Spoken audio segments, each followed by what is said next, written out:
আসসালামু আলাইকুম রহমতুল্লাহি ওবরকাতুহু। সম্মানিত দর্শক, ত্রয়োদশ জাতীয় সংসদ নির্বাচনের যে সময়, তো সেই দিক থেকে ফেব্রুয়ারি মাসের 12 তারিখে যে নির্বাচন হবে, আজকে জানুয়ারি মাসের 19 তারিখ সন্ধ্যাবেলায় আমি এই ভিডিওটি যখন করছি, তো সেই দিক থেকে যদি আপনি হিসাব করেন, তাহলে কত 20 দিন সময় আছে বড়জোর হাতে। তো 20 দিনের মধ্যে যেটি হয়, 21 তারিখে, জানুয়ারি মাসের 21 তারিখে নির্বাচনের যে প্রার্থিতা প্রত্যাহারের শেষ দিন এবং সম্ভবত ওই দিনই প্রতীক বরাদ্দ হবে এবং 22 তারিখ থেকে পুরো উদ্যমে নির্বাচনী কার্যক্রম চলতে থাকতে পারে এবং 22 তারিখ থেকে যদি 30 তারিখ বা 31 তারিখ পর্যন্ত চলে, তাহলে এখানে আসলে 7 দিন বা 8 দিন। আর অন্যদিকে ফেব্রুয়ারি মাসে 12 তারিখে যদি নির্বাচন হয়, 2 দিন আগে নির্বাচনের, অর্থাৎ 24 ঘন্টা আগে বা 48 ঘন্টা আগে নির্বাচনের আনুষ্ঠানিক প্রচারণা শুরু হলে হাতে থাকবে 10 দিন, 10 আর এখানে 18 দিন কার্যত। তো এই 18 দিনের যে নির্বাচন শুরু করার আগে, অর্থাৎ 22 তারিখ থেকে যে আনুষ্ঠানিক প্রচার এবং প্রোপাগান্ডা হবে, সে অনুযায়ী সারা বাংলাদেশে আমরা অতীতে যে চিত্রগুলো দেখেছি, তার একটি চিত্র বাংলাদেশে আমরা দেখতে পাচ্ছি না। ফলে এত সন্নিকট হওয়া সত্ত্বেও নির্বাচনের গন্ধ পাচ্ছি না, নির্বাচনের রূপ দেখতে পাচ্ছি না, আর যাকে আমরা দেখতে পারি না, অন্ধকার মনে হয়, সেটা নিয়ে আমাদের আতঙ্ক থাকে। রাতকে আমরা খুব ভয় পাই। আর যা দেখা যায় না, বোঝা যায় না, সেটাকে আমরা মনে করি ম্যাজিক বা জাদুকরি কোনো একটা কিছু। আর জাদুর দুটো বিষয় থাকে, একটা ইতিবাচক বিষয় আর একটা হলো নেতিবাচক। তো নেতিবাচক বিষয়গুলোকে আমরা ভূত, প্রেত, শয়তানের সাথে তুলনা করি, অশরীরী আত্মা, যেগুলো অন্ধকারের মধ্যে ফেলে আপনাকে একদম খেয়ে ফেলবে। আর অন্ধকারের মধ্যে কিছু ভালো ভালো জিনিসকে আমরা অনেক সময় গল্পের মধ্যে নিয়ে আসি, যেমন পরী আসে, জিন আসে, ভালো জিন আসে, আলাদিনের সেই চেরাগের দৈত্য আসে, এসে আপনার মনস্কামনা পূর্ণ করে দেয়। কিন্তু আমাদের এই যে এখন যে সামনে নির্বাচনের সম্ভাব্যতা নিয়ে আমাদের মনে যে দ্বিধা দ্বন্দ্ব সংকোচ, এই দ্বিধা দ্বন্দ্ব সংকোচের কারণে আমরা কোনো জিন, মানে ভালো জিন এবং পরী, এর কোনো সন্ধান পাচ্ছি না। বরং নানা রকম আশঙ্কা, ভয়, ভীতি, অনিশ্চয়তা আমাদেরকে এমনভাবে আতঙ্কগ্রস্ত করে তুলছে। সেই আতঙ্কের কারণ আমরা বলতে বাধ্য হচ্ছি, নির্বাচন হতে পারে একতরফা, নির্বাচন হতে পারে আমি ডামির মতো এরকম একটা নির্বাচন, নির্বাচন হতে পারে 1996 সালের 15 ফেব্রুয়ারির মতো একটা পাতানো নির্বাচন। আর এর পরিণতি সম্পর্কে আমরা যেটি মনে করি যে এই নির্বাচনে যারা কুশীলব, তাদের পরিণতি হতে পারে 2018, 2014 বা 2024-এর নির্বাচন যারা অনুষ্ঠান করেছেন তাদের মতো। আর এই নির্বাচনে যারা অংশগ্রহণ করবেন, তাদের পরিণতিও আমরা ধরে নিই যে আওয়ামী লীগের মতো হবে। এরকম যখন একটা টানাপোড়েন চলছে, এরকম যখন একটা পরিবেশ পরিস্থিতি চলছে, তখন আমাদের নির্বাচনের ময়দানে অদ্ভুত অদ্ভুত সব ঘটনা ঘটছে। এমনিতে বললাম যে আমাদের নির্বাচনের ময়দানে নির্বাচনের কোনো উত্তাপ নেই। হাতে গোনা 2-3টি জায়গাতে অহেতুক নির্বাচনে বিতর্ক হচ্ছে। যেমন রুমিন ফারহানা যে আসনে দাঁড়িয়েছেন, তো সেখানের কিছু কিছু ভিডিও চিত্র এভরিডে সোশ্যাল মিডিয়াতে আসছে, কিন্তু আমরা এখনো পর্যন্ত জানি না যে আসলে রুমিন ফারহানার ওই এলাকাতে নির্বাচনটা কতটা উৎসবমুখর হয়ে পড়েছে, বা সেখানে বিএনপির প্রার্থী ভার্সেস রুমিন ফারহানা, তাদের মধ্যে আসলে কতটা প্রতিযোগিতা হচ্ছে। অন্যদিকে জামাতের 1-2জন প্রার্থী, তাদের কিছু বক্তব্য, কথাবার্তা নিয়ে বিতর্ক হচ্ছে, কিন্তু সেই শাহজাহান সাহেব বলেন কিংবা মুফতি আমির হামজা বলেন, তাদের এই যে, বা আরেকজন আছেন কি ফয়জুল্লাহ না ফয়জুল হক, বরিশালের যে কোনো একটা সিটে, তো সে বিড়িতে টান দিয়ে জান্নাতের টিকিট নিয়ে কি যেন একটা কথা বলেছে। আমির হামজাও বিভিন্ন কথাবার্তা বলেছে। তো এদের বক্তব্য নিয়ে সামাজিক মাধ্যমে নিন্দা হচ্ছে পক্ষে বিপক্ষে। ওই যে চট্টগ্রামের শাহজাহান সাহেবের কথা নিয়ে কথাবার্তা হচ্ছে। কিন্তু আল্টিমেটলি তারা তাদের নির্বাচনী এলাকায় কতটা সাড়া ফেলতে পেরেছেন, ওটা আমরা কিছু জানি না। অন্যদিকে নির্বাচনের যে প্রধান যাদেরকে স্টার পলিটিশিয়ান আপনি বলতে পারেন, সেখানে চরমোনাই পীর সাহেবের যে ছোট ভাই মুফতি ফয়জুল হক নাকি, হ্যাঁ এরকমই, ছোট পীর যিনি আর কি। তো তিনি যেখানে প্রার্থী হয়েছেন, জনাব তারেক রহমান সাহেব যেখানে প্রার্থী হয়েছেন, জামাতের আমির ডক্টর শফিক যেখানে প্রার্থী হয়েছেন, এই জায়গাগুলোতে কেমন হচ্ছে নির্বাচন? আমরা তার কোনো আমেজ দেখতে পাই না। এই শহরে আমি ঘুরে বেড়াই, অহরহ ঘুরে বেড়াই। কিন্তু কোনো একটা জায়গাতেই কিন্তু নির্বাচনের ব্যাপারে যে খুব ভালো কিছু হচ্ছে, না একেবারে কোনো কিছু হচ্ছে, এটা আমরা দেখতে পাই না। আমরা বরং সব জায়গাতেই খুব রীতিবিরুদ্ধ কিছু জিনিসগুলো দেখি।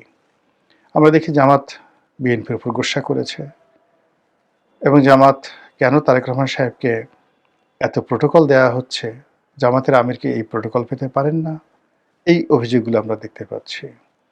আমরা দেখতে পাচ্ছি এনসিপির যে সকল নেতৃবৃন্দ যারা এই কয়দিন আগে মানে সারা বাংলাদেশের দণ্ড এবং মুন্ডের অধিকর্তা ছিলেন, তারা এই সময়টাতে অসহায়ের মতো আকুতি জানাচ্ছে, মিনতি জানাচ্ছে, বিভিন্ন কথাবার্তা বলছে। আসিফ মাহমুদ সজীব ভুঁইয়া সরকারের সবচেয়ে প্রভাবশালী মন্ত্রী ছিলেন, তিনি এখন বলছেন যে নির্বাচন কমিশন এই কাজগুলো করছে না। তারপর বিএনপির যারা লোকজন রয়েছেন তারাও ইলেকশন কমিশনের কিছু কর্মকাণ্ডের ব্যাপারে ভীষণ রকম বিরক্ত, তবু তারা ধৈর্য ধারণ করে ইলেকশন কমিশনকে বলছেন যে বিএনপি ইলেকশন কমিশনকে বৃদ্ধাঙ্গুল দেখাবে না, সাহায্য করবে, হ্যান্ডশেক করবে। তো এরকম যে একটা পরিস্থিতি, সেই পরিস্থিতিতে তারেক রহমান সাহেবকে নিয়ে নতুন যে ভাইব, সেই ভাইবে মনে হচ্ছে যে তিনিই বাংলাদেশের প্রধানমন্ত্রী। এর আগে অবশ্য জামাতের যে আমির ডক্টর শফিক, তাকে নিয়েও মানে একটা ভাইব তৈরি হয়েছিল যে তিনি হয়তো জামাতের আমির, বাংলাদেশের আমিরে জামাত হয়ে যাচ্ছেন। তো এই যে একটার পর একটা ভাইব, জামাতের আমির প্রধানমন্ত্রী হওয়ার আগে এনসিপির প্রধান যেটা হলো যে নাহিদ ইসলাম, তো তিনিও প্রধানমন্ত্রী হবেন, ভবিষ্যৎ প্রধানমন্ত্রী, এরকম একটা ডিক্লারেশন জনাব শফিক, যে যাকে তথ্য উপদেষ্টা, তার জবান থেকে এসেছিল। তো এরকম বহুমুখী যে প্রচার, প্রোপাগান্ডা এবং একটার পর একটা দৃশ্য এসে অন্য দৃশ্যকে ভুলিয়ে দিচ্ছে, এরই মধ্যে অভিনব কিছু ঘটনা কিন্তু ঘটে যাচ্ছে। এবং সেই অভিনব ঘটনার মধ্যে যেটি দেখা যাচ্ছে সেটি হলো আমাদের দেশের নারী ভোটার এবং তরুণ ভোটার, এদের যেটাকে বলা হয় মস্তিষ্ক ধুলাই করার যে কাজটি গত 17 মাসে জামাত যেভাবে করতে পেরেছে, এভাবে অন্য কেউ করতে পারেনি। মানে আপনি জামাতের এই নির্বাচন হবে কি হবে না আমরা এখন পর্যন্ত জানি না। নির্বাচন হলে জামাত পাশ করবে কি করবে না এটাও আমরা জানি না। নির্বাচন ইঞ্জিনিয়ারিং হবে কি হবে না এটাও আমরা জানি না। কোনো কিছু জানি না। কিন্তু একটা বিষয় আমরা বুঝে গেছি যে জামায়াতের বিরুদ্ধে যে অভিযোগগুলো, তারা জান্নাতের টিকিট বিক্রি করছে, এটা নিয়ে আমরা যতই তাদেরকে তুচ্ছ এবং তাচ্ছিল্য করি না কেন, আমাদের মা বোনদের মধ্যে ইতিমধ্যে জামাত ঢুকে গেছে। সিনেমার নায়িকা, গায়িকা, হিজড়া, তারপরে শেষে আপনার এমনকি অন্য যে সকল শ্রেণী পেশার নারীরা রয়েছেন, যাদের কিনা আপনারা নেতিবাচক চিন্তা চেতনা করেন, গার্মেন্টস শ্রমিক, মেহনতি যে সকল নারী রয়েছেন তারা, মানে যারা প্রচুর পরিশ্রম করেন, কোনো মানে যাকে বলা হয়, যেমন গার্মেন্টসের যদি 30 লাখ মহিলা থাকেন, তো তারা সকাল থেকে রাত্রি 10টা পর্যন্ত পরিশ্রম করেন, কিন্তু কোনো অবস্থাতেই 2 বেলা অন্ন তারা পান না। এর মধ্যে অসুখ আছে, বিসুখ আছে, কত কিছু আছে। তো এই ধরনের মানুষগুলোর ধর্ম বিশ্বাস খুব স্ট্রং থাকে। এরপর তারা গরুর মাংস খেতে চান, খাসির মাংস খেতে চান, পোলাও কোরমা খেতে চান, পারেন না। তখন তারা জান্নাতের স্বপ্ন দেখেন যে ঠিক আছে দুনিয়ার এইভাবে গেল, জান্নাতে গিয়ে আমরা এগুলো খাবো।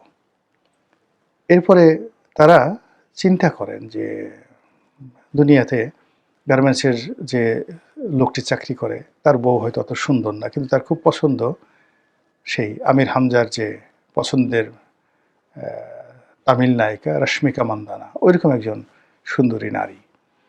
বা ধরুন পুরুষদের মধ্যে কারো পছন্দ উত্তম কুমার, কারো পছন্দ শাহরুখ খান, কারো পছন্দ শাকিব খান, কিন্তু তারা হয়তো তাদের স্বামী সারাদিন পরিশ্রম করে, গায়ে গন্ধ, দাঁত মাজে না, মুখ ভর্তি সেই যে করে হাড় গোড় করা, মানে খেটে খাওয়া মানুষের যে একটা অবস্থা। তো ওই নারী চিন্তা করে যে বেহেশতে গিয়ে সে একটা গেলমান পেয়ে যাবেন বা সুন্দর একটা পুরুষ পেয়ে যাবেন। তো এই যে একটা অবস্থা, সেই অবস্থার কারণের সাথে সাথে আবার আর একটা বিষয় আছে, তাদের মধ্যে অনুশোচনা বোধ খুব প্রবল। যে আমি যে সারাদিন পরিশ্রম করে আমি তো আল্লাহর কাজ করতে পারি না, আমি তো নামাজ পড়ি না, কোরআন শরীফ পড়তে পারি না, আমার কী দশা হবে। দিন শেষে একটা চিন্তা লাগে। আমরা ছোটোবেলায় যখন এই পুলসিরাতের গল্প শুনতাম, হাসরের ময়দানের গল্প শুনতাম, কিয়ামতের গল্প শুনতাম, ভয়ে থরথর করে কাঁপতাম শৈশবে। এখন এরকম সাধারণ মানুষও কিন্তু ওয়াজ শুনে, দলে দলে গিয়ে ওয়াজ শুনে, বিভিন্ন ইসলামের কথাবার্তা শুনে শুয়ে তারাও কিন্তু ভয়ে থরথর করে কাঁপে। ঠিক তাদের কাছে জামাত যে জান্নাতের আহ্বান নিয়ে গেছে, যে জামাতকে ভোট দিলে সহজে তুমি জান্নাতে যেতে পারবে, তোমার গুনাহ মাফ হবে। আর এটাকে তারা এত চমৎকারভাবে বুঝিয়েছে যে তোমরা যদি জামাত বাদ দিয়ে কোনো বেনামাজিকে ভোট দাও, তাহলে ও যতবার নামাজ না পড়বে গুনাহ তোমার, তুমিও নামাজ পড়ো না, ও নামাজ না পড়ার কারণে ওর গুনাহটাও তোমার কাছে আসবে। তুমি তারা ভোট দিলা, ও গম চুরি করলো, ধান চুরি করলো, তারপর শেষে ও চাঁদাবাজি করলো, জেনা করলো, ব্যভিচার করলো, মদ খেলো, এসব দায় দায়িত্ব তোমার। আর জামাতের লোকরে ভোট দেওয়া, দেখো জামাতের লোক কত সুন্দর ৫ ওয়াক্ত নামাজ কালাম পড়ে। ফলে ওই লোক জামাতের যিনি এমপি হবেন তার যত ভালো কাজ, ওই ভালো কাজগুলো তোমার পকেটে আসতে থাকবে। এবং সাধারণ মানুষ এগুলো এমন গেলা গিলছে। কয়েকজন নারীর সাক্ষাৎকার দেখলাম, এক নারী দেখলাম খেটে খাওয়া মানুষ,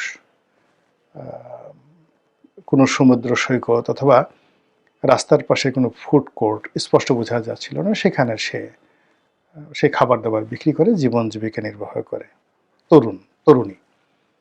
তো তাকে জিজ্ঞাসা করা হলো কাকে ভোট দিবেন, সে বলল যে আমি জামাতকে ভোট দেবো। কেন? যে পাপ করি, যে গুনাহ করি, সারাদিন নামাজ কালাম পড়ি না, তো জামাতের ভোট দিয়ে জান্নাতে যেতে চাই। তো একথা সে এতটা সাবলীলভাবে বলল, কোনো অভিনয় না, শেখানো কথা নয়, ওর মস্তিষ্কের মধ্যে এটা ঢুকিয়ে দেওয়া হয়েছে।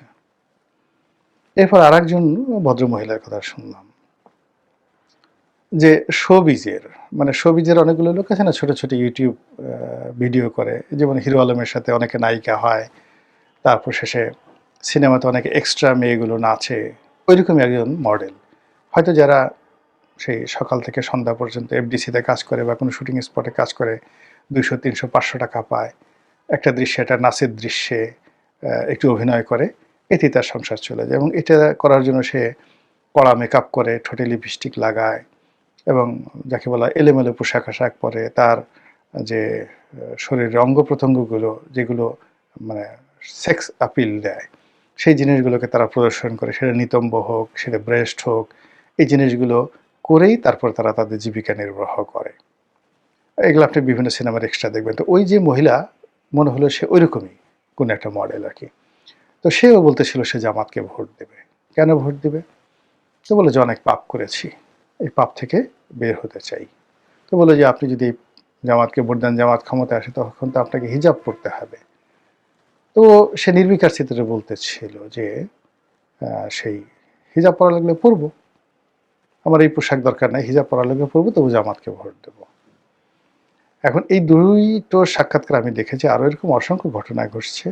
অন্যদিকে মির্জা আব্বাসের যে বক্তব্যগুলো, যে তার নির্বাচনী এলাকাতে প্রায় প্রতিটা বাড়িতে জামাতের মহিলারা ঢুকে যেভাবে অন্য যাকে বলা হয় দলের, বিএনপির বা নিরপেক্ষ বা সাধারণ যারা মা বোন রয়েছেন, তাদেরকে যেভাবে ধর্মের দোহাই দিয়ে জামাত তাদেরকে ডাইভার্ট করে ফেলেছে জামাতে ভোট দেওয়ার ব্যাপারে, দাঁড়িপাল্লার ব্যাপারে, এইটা দেখে ইতিহাসে প্রথমবারের মতো রীতিমতো মির্জা আব্বাসের মতো প্রাজ্ঞ রাজনীতিবিদ আঁতকে উঠেছেন।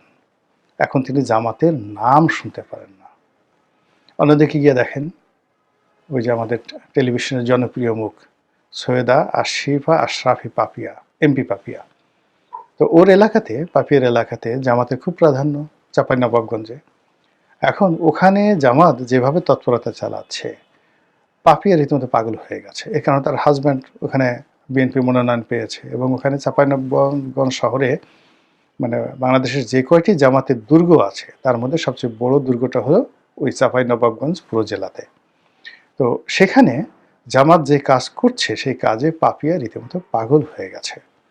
তো এই যে যা কিছু এই যে গত 17 মাসে হচ্ছে, বা এই সময়টাতে ভোটের এই অল্প কয়েকদিন আগে নিশ্চয়তা অনিশ্চয়তা যা কিছু হচ্ছে, তার সঙ্গে সঙ্গে আমাদের তরুণ ভোটার, বিশেষ করে নারী এবং নতুন ভোটার যারা আছেন, তাদের মনোজগতে জামাত যে জান্নাতের চাদর বিছিয়ে দিয়েছে, জান্নাতের জায়নামাজ বিছিয়ে দিয়েছে, জান্নাতি আতর যেভাবে বিতরণ করছে এবং জান্নাতের মন্ত্র যেভাবে তাদেরকে শিখিয়েছে, এটা আগামীর রাজনীতির জন্য নিঃসন্দেহে একটা নতুন সংযোজনা জামাতের জন্য, আর যন্ত্রণা হবে জামাত বিরোধী শক্তির জন্য। মহান আল্লাহ আমাদের সবাইকে হেদায়েত দান করুন এবং হেফাজত করুন। আসসালামু আলাইকুম ওয়া রাহমাতুল্লাহি ওয়া বারাকাতুহু।